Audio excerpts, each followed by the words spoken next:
A teenage dog suddenly lunging, barking, growling at other dogs, while having been fine as a puppy, is something really common. And we had it in last week's episode, but I got a new question, a new dog, and today we're gonna talk about leash reactivity in teenagers once more in this episode of A Dog Soul, an empath's guide to your dog's feelings. So stay tuned and have fun.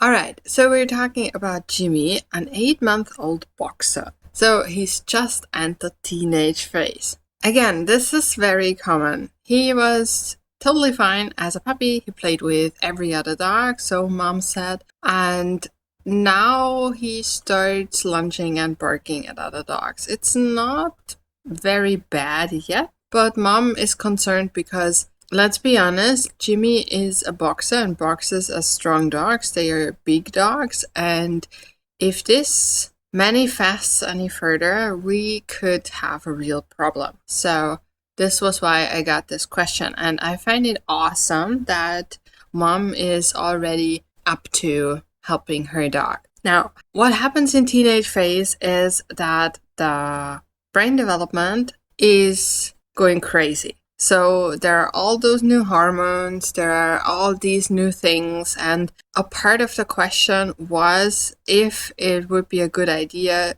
to get him neutered. And no, definitely not. I know this is a concern in part of the world where there are a lot of stray dogs, and yes, in areas like that it might be useful to spay and neuter relatively early, but if that's not the case, and it doesn't seem to be the case here, it's not a good idea to do a castration while the dog is still in development. So while the brain is not fully developed yet.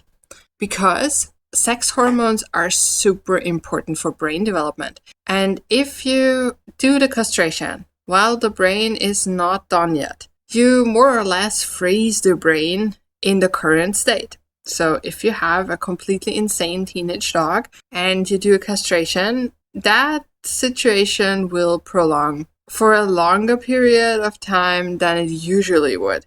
Now, if you want to dive more into that topic, ask a vet behaviorist. But another thing to consider with the castration is also there are health implications to it. And I won't go into detail because I'm not a vet, right? But it is an operation. It's the removal of a body part. So I have seen the downsides of it, and I'm now at a point where I wouldn't do it if it wasn't necessary, physically or psychologically, right? So there are dogs who just cannot deal with the hormones. They grow up, they get 4 years old, for example, and they cannot handle having females in heat around or anything like that. They go really, really insane. And yes, for those dogs, it's a psychological indication for castration. But very often, it is just a trial to get rid of behavior problems that have nothing to do with hormones.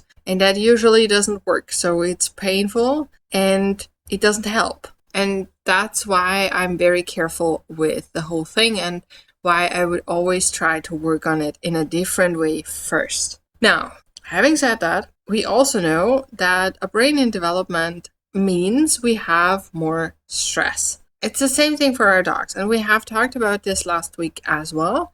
So for now, just know that yes, there is more stress in the teenage phase, and that's why we have to tailor the training and our living arrangement to those new needs and to our developing dog. And this can also be a reason why the dog suddenly barking, growling, lunging on leash, right? But for Jimmy, there was one detail that stuck out for me, and that was that he was playing with every dog as a puppy. Now, this is really common. So if this happened to you, you're not alone. This is such a common topic. Now, what happens in a lot of puppy classes is that the puppies arrive, they get off leash, and they play. Now, they completely forget that they have a human who would also like to interact with them, right? But the first thing they do when they see another dog is run up to that other dog and have a lot of fun. Now, as soon as they can't do that any longer because now they're growing up and they have to behave, right? And there is a leash attached to them, it becomes frustrating. It becomes really, really, really frustrating.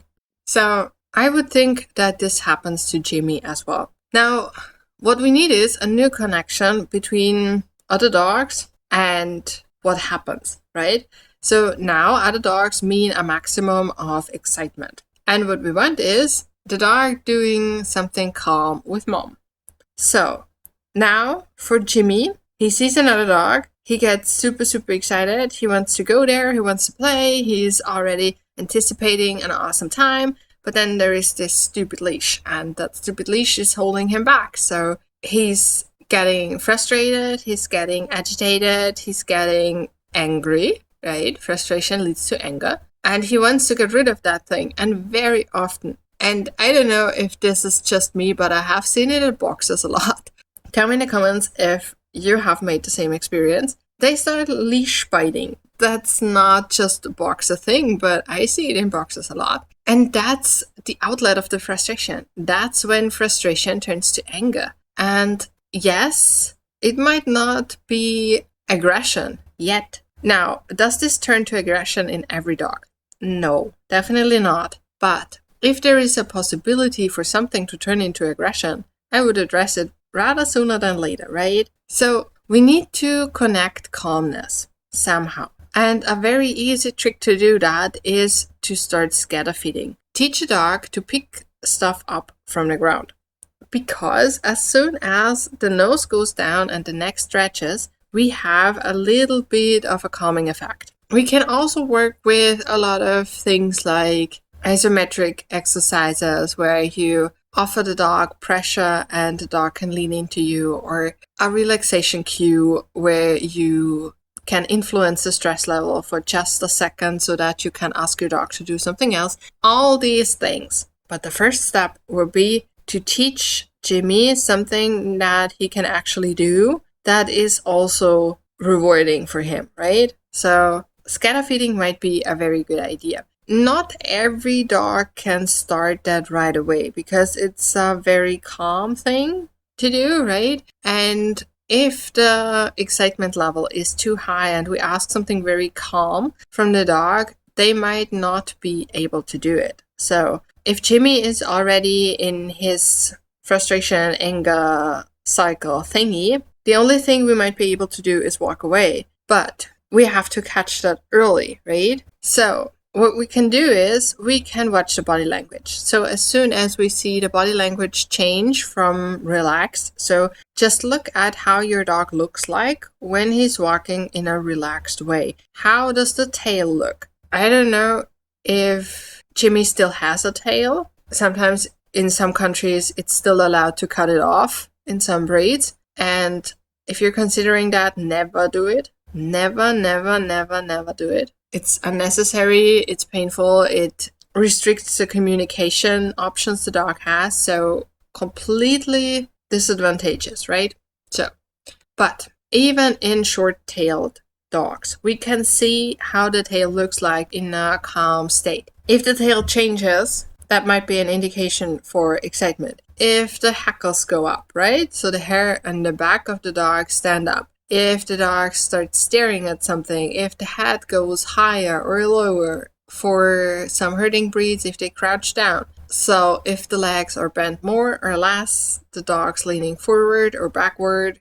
If you can see the muscles because the dog's short-coated, then the muscles tense up as well. So all of these little indications that the excitement level goes up, we can use to intercept the behavior, right? So we see, okay, the dog gets into an excited state, and now we can ask the dog to do something else. We can ask the dog before as well, right? But if we're already seeing signs, we might no longer be able to ask something calm. So what we might need to do is ask something exciting.